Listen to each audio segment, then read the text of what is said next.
They didn't have time to block the screen, let alone destroy the computers. That screen's on, they just ran.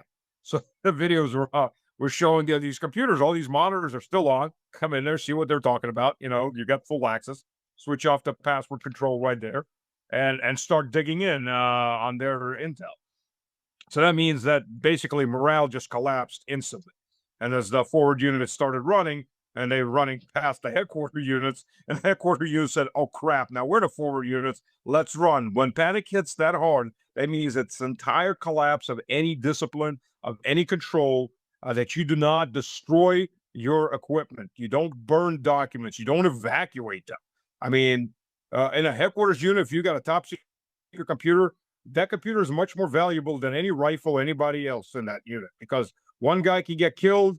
That's a tragedy. That computer gets lost. That could get a lot of people killed. Plus, whatever secrets you were holding that probably should never be leaked to the world. So all these computers were up and running. So that tells you that morale has totally collapsed.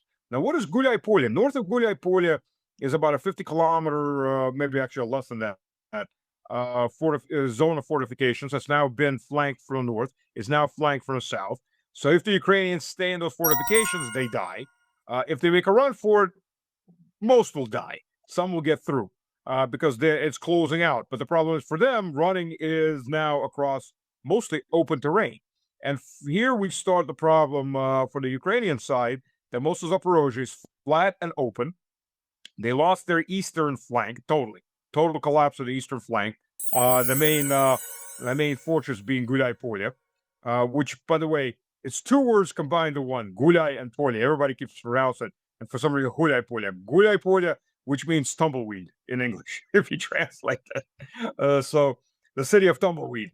From here to Zaporozhye city is 60 kilometers straight shot. So you still have Ukrainian forces on the south trying to hold the Russian forces that are advancing north, while north of them is going to be a breakthrough by Russian forces moving to the north of them. So they either fall back or they get destroyed. It's surround and destroy it from three sides.